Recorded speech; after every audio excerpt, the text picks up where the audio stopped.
What is going on? Welcome to Gregos TV. This is the Legion Go. It's got an 8.8 inch display, 144 hertz, has a Ryzen Z1 Extreme inside for gaming and processing power, 16 gigs of RAM, and 1 terabyte of storage. I also have a 512 gigabyte storage version. I picked this up because I used to have an ROG Ally, and I sold it because the screen was a little bit too small for me and I really wasn't using it all that much. And this is out now, and this is literally a portable PC with a controller built in, but really people buy it for gaming, and that's really what I bought it for. I like this kind of opportunity to play gaming because of the fact that the games are housed directly on it. I was using a PlayStation Portal, which I still have, and I think is great if you're trying to stream from your PlayStation or the cloud. Now that works great if you're at home. I brought it to Connecticut and the latency was just terrible playing from my PlayStation 5, even though the PlayStation 5 was plugged in. So, you know, if you're gonna stream your games, which if they had all the games on there, I'd probably be fine with it for the most part with a good internet connection. But I decided to grab one of these. It was such a good deal. It was like, I think it was $549 for the 1 terabyte and it's $499 for the other one.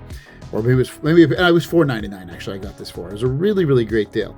So let's kind of go through it. I want to, the screen is a touch screen if you want. You can also use the directional pads and the joysticks.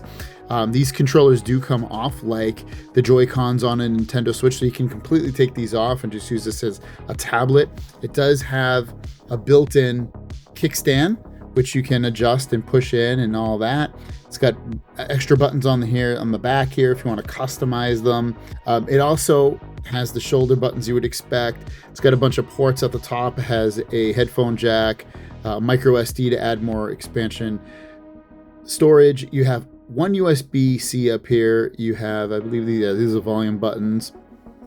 At the bottom here you have, it's hard to see, but you do have a USB-C again, so you get two USBs. You could do one for charging, one for some kind of accessory, or whatever, whatever you want, you can think of with USB-C. It can do it, so it's really cool. So you could be charging with one and then put something at the bottom. You're not locked up into that. So I love that it has two USB ports on here. Now I want to give my impressions on this. First, it's big. I love that it has an 8.8 inch display. The display looks great. It's very, very good on here. And that's the reason I got it, because I think it has the biggest display of any mobile gaming system on here, which is really, really cool stuff. I love, again, that's really, really why I got this, is because I wanted a big screen. I'm a little bit older and I wanted it to be able to play it, and that's definitely why I got it, because it has that big display. It's an LCD display. It's beautiful though. Of course OLED would probably look with richer, better colors, but it looks awesome. It's really, really, really good on here. Very impressed with this on here. And I'll be honest, the only two games I've really been playing, you saw a couple games on there, but I played Fortnite and what is this called? Wildflowers. It's just an indie game. I like these kind of cozy games. Obviously I'm playing as a girl. It's kind of a girly game, but I like it. It's pretty chill. I like chill games, and you could play this thing on a Nintendo Switch. I don't think it runs really well on the Nintendo Switch, if I'm not mistaken. But yeah. So one thing, I don't know if you can tell, the speakers are terrible on this thing, and you could plug in Bluetooth headphones or a headphone jack in there, or USB-C headset, but the built-in speakers are terrible. They're really, really awful, really, really bad. That's one thing that I can see them improving on the Legion Go 2, but it's one thing that it has speakers, so at least it has speakers. I just wish they were a little bit better. The other things are, you have these buttons right here. These buttons are kind of cool. So I can press this button, and this button brings up the built-in software for Legion Go to bring up basically their interface to get into games and apps pretty quickly in a more gaming-centric fashion, rather than doing it from Windows 11, because this runs Windows 11, which is cool, but it's also kind of annoying at the same time, because if you're using this just for gaming, you want it to just kind of look like this at all times. You don't want to mess with it too much.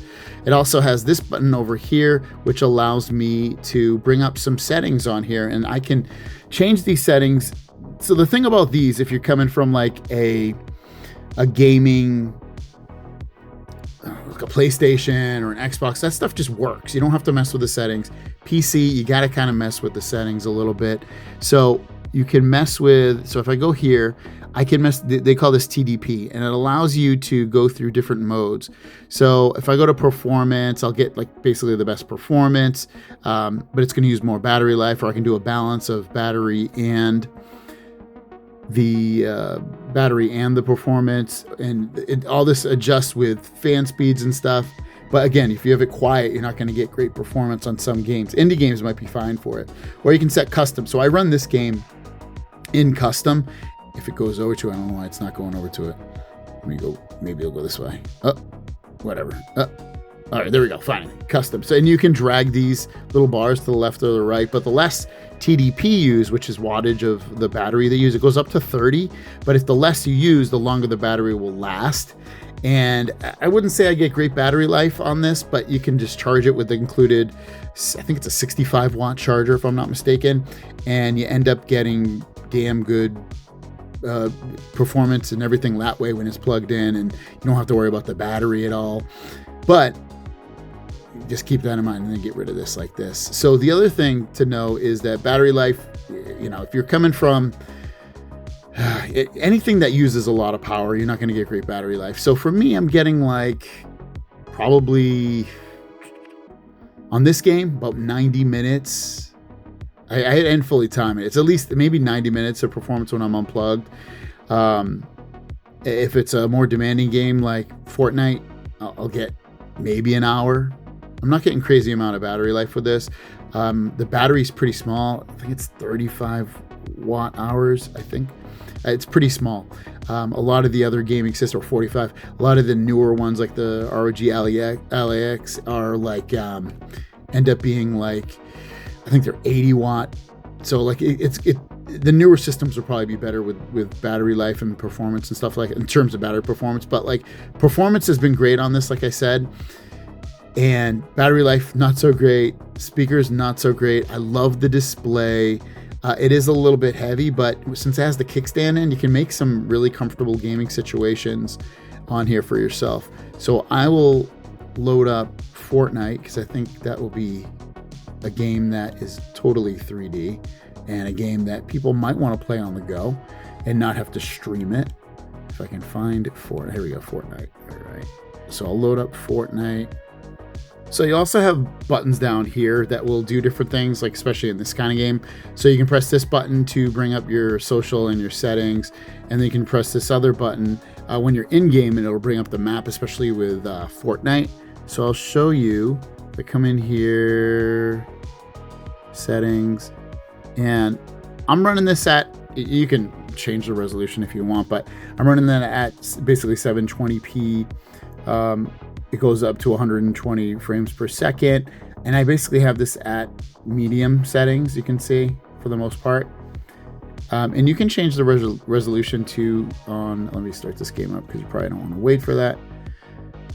You can change them here too when I bring this up. Like, there's different settings you can go into. I have it set to 720p, but you can move it all the way up to 2560 by 1600.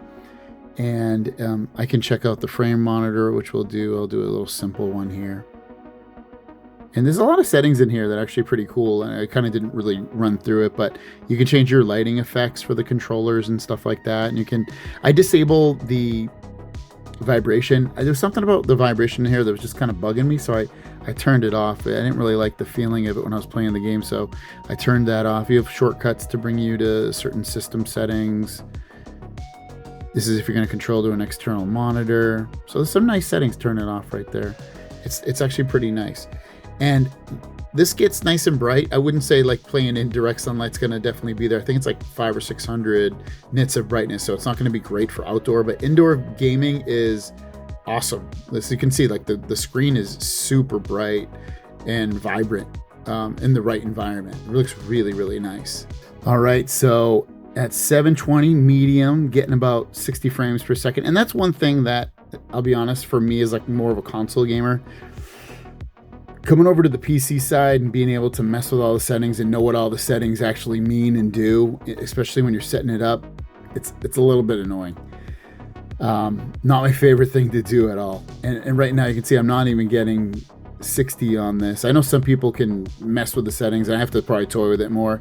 And that's the great thing about this. There's actually a website that is dedicated to, not only Reddit, which I've gone on there a few times, but like there's a website to tell you exactly which settings to set what and do this and do that. So it's pretty cool in that regard to have those settings and not have to completely figure out everything to do. It gives you step-by-step instructions, which is great. But oh god, it's like bugging out. And that's the other thing. I'm so used to playing with a PlayStation 5 controller, and I could hook it up to this, but I look like such a noob on this.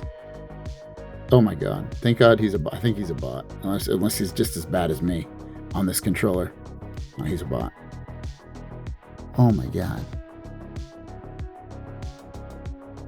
I'm gonna have to beat him with my thing. I did there. I had to beat him with the thing. So I'll admit I'm not playing Fortnite all that much on this either. I'll probably end up using this more for indie games, but I know people that are playing, Spider-Man on here and playing Last of Us and all kinds of stuff, and I haven't really gotten that deep into it. I think, like I said, I'll probably keep this more as like a cozy indie game thing, and I probably could have just got a Steam Deck for this, but I really wanted the bigger display, and that's what's really important to me. But otherwise, yeah, the more I tinker with it, which if you don't want to tinker with this, which I'll be honest, I don't really want to have to tinker with this. I'd rather it all just kind of work. And maybe there's an app out there where kind of just set the games the way I want them to be and have a great time while I'm gaming. But otherwise, my final first impressions are, and I'll just reiterate, I'm not a big fan of the speakers, but they work, which is cool. And I think the controls are pretty good, but they take a little bit getting used to for me, especially coming from the PlayStation controller. And these are like off accessed instead of right next to each other. They feel kind of far apart for me from what I'm used to. What else? I love the 2 USB-C ports, so I can charge one and then put another accessory if I need to on the other, or if one's on the top, one's at the bottom. So if I want it to be comfortable while I'm gaming, I can put it at the top so it's not taking up the bottom one. What else do I love about this? I love the big display. The display is amazing. Well, I just got sniped or something. I love the big display on here. It's great. Yeah, it's just it's cool.